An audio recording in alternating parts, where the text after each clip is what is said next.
it was there. Okay, so on this problem we have five compounds at the top, right, with 4 spectra. We have the ketone in the first one and the alkene. We have in the second one a monosubstituted aromatic ring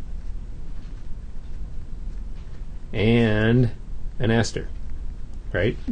In the third one we have the same 2 things. We have an ester and a monosubstituted aromatic ring. The fourth one has an aldehyde and a monosubstituted aromatic ring. And the last one has what? An alkyne. An alkyne, the CC triple bond with the H on the end. So we have a terminal alkyne. So of those, which one's the easiest?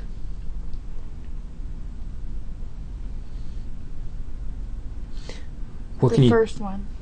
No. When you look at spectra A, what do you notice in spectra A? The spike at 30, what is it? 3? Okay, you have the peak at 3300. What 2 things show up at 3300 that could be possible for this?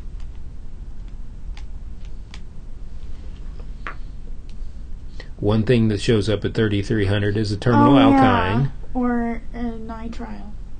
No. The amines. Yeah. An amine, a secondary amine or secondary amide or a terminal alkyne show up in that region. We don't have a secondary amine or amide as a possibility, so this first one has to be our triple bond, the last compound there. It has to be this, right? The second IR has 3 important sets of peaks. We have the 2 peaks, one at 700 and one at 750. Right? We have the peak at 1700 and we have the 2 peaks at 27 and 2800. So the 2 peaks at 7 and 750 point towards what? Monosubstituted aromatic ring. A monosubstituted aromatic ring. The peak at 1700 points towards what shows up at 1700 in general terms? What type of group? Carbonyl. A carbonyl. So this compound has to have a carbonyl in it. It has to have a monosubstituted aromatic ring in it. And why do we have the 2 peaks at 27 and 2800? Because it's an aldehyde. It's an aldehyde. So this has to be the 4th thing up here for the second one.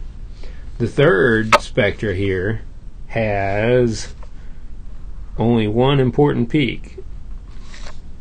The peak at 1700, you have the big peak and then it has a little shoulder on the side. So what's the big peak for? C double bond O. Okay, the big peak is the CO double bond. The little peak is what? The CC double bond. The little shoulder is the CC double bond. Remember, a carbon-oxygen, there's a big difference in electronegativity versus carbon-carbon is the same. The bigger the difference in electronegativity, the bigger the peak you can end up with. So this one has to be a ketone and an alkene, so it has to be the first thing, right? It has to be that. Then the last one is the tricky one, because we see the 2 peaks at 7 and 750. We see the peak around 1750. And we have some peaks around 1200 that point towards it being an ester, but the only 2 left are the esters. So we have a monosubstituted aromatic ring in the last one, right? So our answer has a monosubstituted aromatic ring. Then we have to look at the carbonyl. Where is the carbonyl? Is it where we would expect for a carbonyl to show up? Yes. Of an ester, or is it different than where a normal ester would show up? I mean, it's a little high. It's around 1750, right? Yeah. That's where an ester would show up. So this has to be the normal ester, not conjugated to the aromatic ring. If it was a conjugated one, the other possibility, the carbonyl would end up being a lot lower than where we would normally expect it.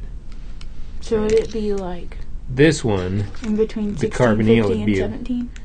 Closer to 1700, whereas this one, the carbonyl, is closer to 1750.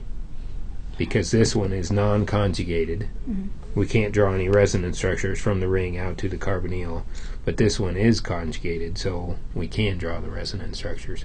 So it ends up being lower than where we would normally expect it.